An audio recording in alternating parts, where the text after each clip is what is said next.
Здравейте, приятели!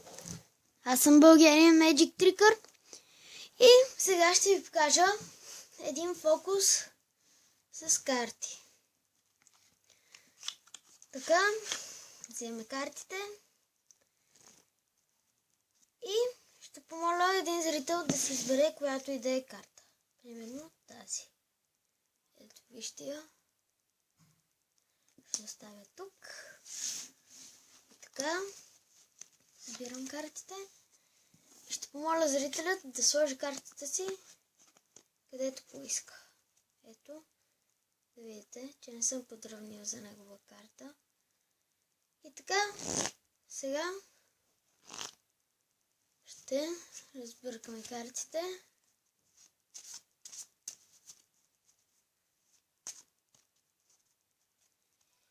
И мисля, че вече е готово.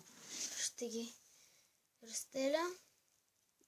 И ето в това крайче имаше една обърната карта. И тази карта е десетка каро. Много лесен трик. Какво трябва да запомните?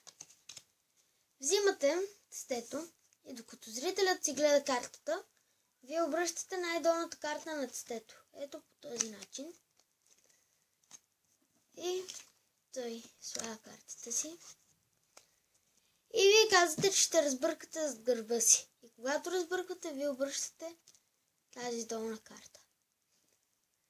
И така вече може да размешите. Но резултата накрая винаги е един и същ. Така, благодаря ви за гледането. И тъй като това ще е първият клип, който ще кача на моя канал, приготвил съм и една изненада за коментиралите.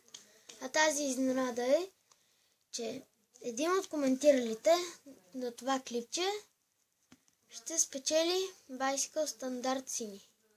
Оригинални. И така, благодаря ви за гледането. Абонирайте се за моя канал. И пак казвам, един от коментиралите на това клипче ще спечели Bicycle стандарт сини. Томболата е до края на месеца. До 9 юни. И още веднъж благодаря за гледането. До следващия път.